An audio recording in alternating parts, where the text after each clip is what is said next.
Assalamualaikum warahmatullahi wabarakatuh.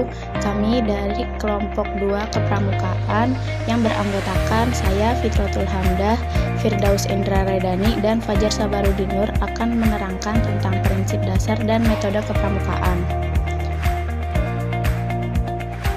Yang pertama, saya akan menjelaskan tentang pengertian prinsip dasar dan metode kepramukaan. Prinsip dasar dan metode kepramukaan merupakan prinsip yang digunakan dalam pendidikan kepramukaan, yang membedakannya dengan gerakan pendidikan lainnya.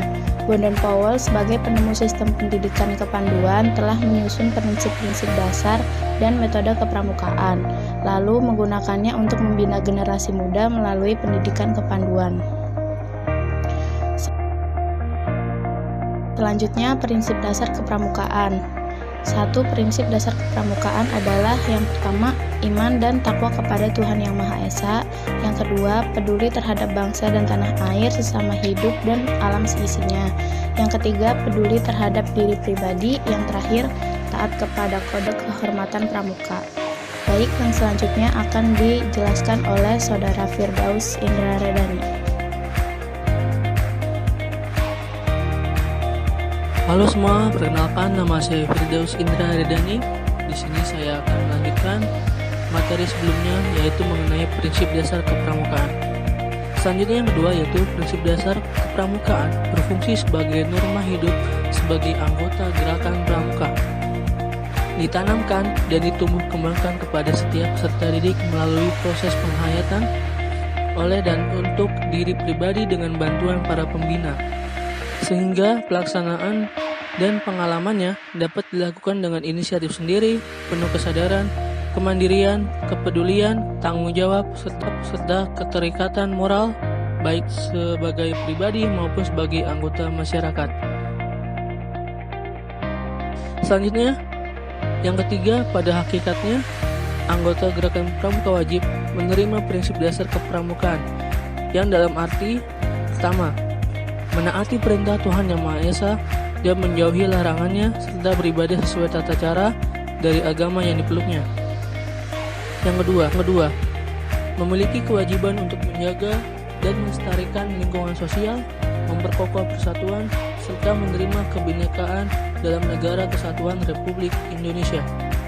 Yang ketiga, memerlukan lingkungan hidup yang bersih dan sehat agar dapat menunjang dan memberikan kenyamanan, kesejahteraan hidup, dan karenanya setiap anggota gerakan pramuka wajib peduli terhadap lingkungan hidup dengan cara menjaga, memelihara, dan menciptakan kondisi yang lebih baik.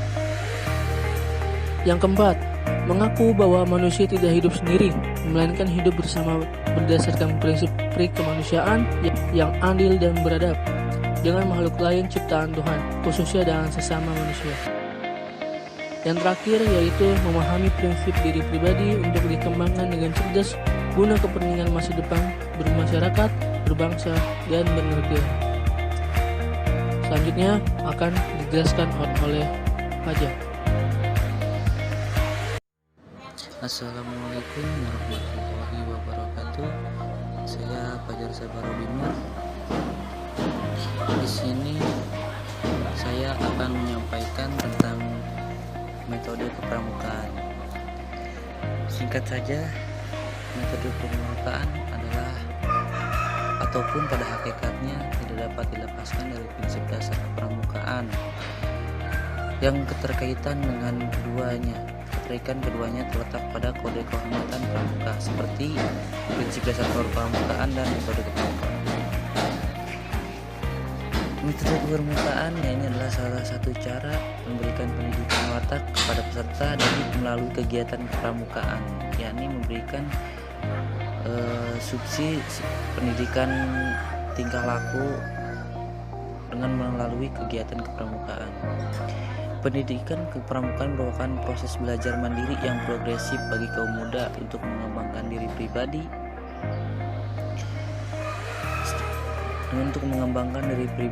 dengan seutuhnya, meliputi aspek seperti dengan mengembangkan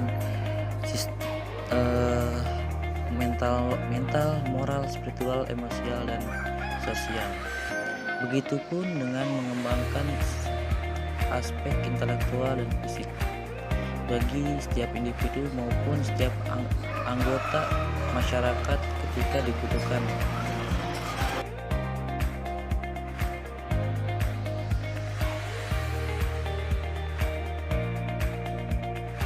Untuk selanjutnya, yakni metode kepramukaan merupakan salah satu belajar interaktif dan progresif. Yang pertama, learning by doing. Learning by doing ini merupakan suatu kegiatan di mana poin ini dengan menerapkan berupa praktek, bukan teori, yakni dengan memberikan sebuah subsidi kegiatan di alam terbuka dengan menarik dan menyenangkan. Dalam poin ini, hal yang perlu dilakukan yakni dengan membuatkan kegiatan, bukan sebuah teori ataupun ceramah. Untuk yang kedua yakni sistem berkelompok. Sistem berkelompok ini menggunakan sistem pangkalan seperti base method, Dangau, dan lain sebagainya. Dalam sistem berkelompok ini yakni dibagi menjadi beberapa kelompok sesuai dengan satuan ataupun golongannya. Berbentuk regu, barung, sangga terpisah antara putra dan putri.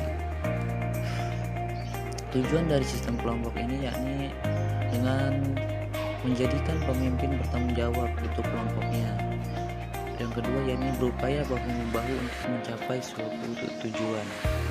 Untuk yang ketiga yakni di alam terbuka. Di alam terbuka ini sedikit yang saya ketahui seperti survival, yakni bertahan hidup di alam bebas. Tapi di sini mungkin berbeda.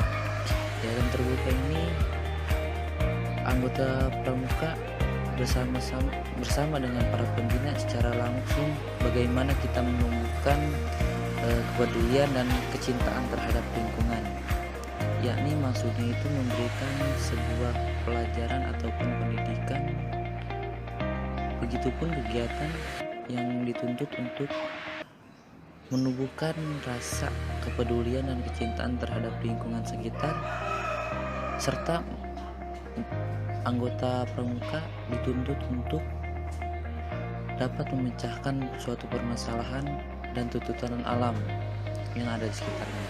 Untuk yang keempat yakni menarik dan menantang. Yang maksudnya di menarik dan menantang ini yaitu sebuah kegiatan yang harus diringkas ataupun dibuat semenarik mungkin dan selalu harus dengan up to date dan bervariasi serta menantang, sehingga dalam kegiatan itu ataupun dalam sehingga kegiatan menarik mereka dapat mengembangkan potensinya ataupun keahliannya masing-masing. Dalam tujuan ini, dalam poin 4 ini mereka harus belajar menghadapi tantangan agar mereka mampu berpikir dan bertindak secara tepat. Untuk yang kelima yakni satuan terpisah. Maksudnya satuan terpisahnya ini dalam beregu ataupun berkelompok sesuai dengan budaya bangsa kita. Kegiatan apapun itu harus dipisah antara putra dan putri. Untuk yang keenam, sistem tanda kecakapan. Kita biasanya menemukan ini pada ketika kita duduk di bangku sekolah.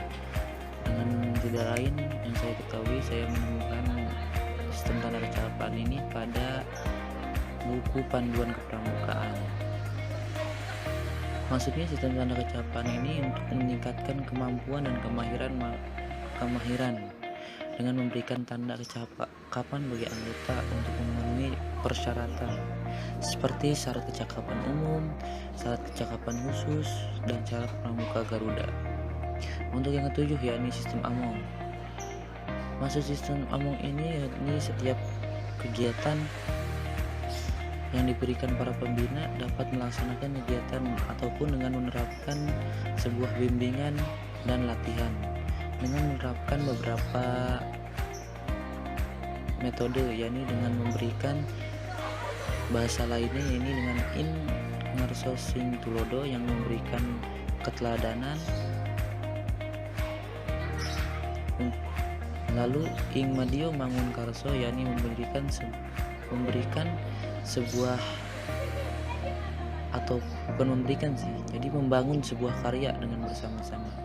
Untuk yang ketiga yakni tuturi handayani, yakni memberikan sebuah dorongan ataupun motivasi. Untuk yang terakhir yakni melaksanakan kode kehormatan. Kegiatan dalam kepramukaan harus mengacu kepada kode kehormatan dalam gerakan pramuka yang seperti biasanya ataupun yang kita ketahui seperti Dwi Satya, Dwi Dharma ini untuk golongan siaga, dan untuk Tristaria dan Dasa Dharma ini untuk penggalang, penegak, pendega, dan anggota dewasa. Mungkin cukup sekian dari saya. Mohon maaf apabila banyaknya salah kata ataupun penjelasan saya tadi kurang dimengerti. Mohon maaf.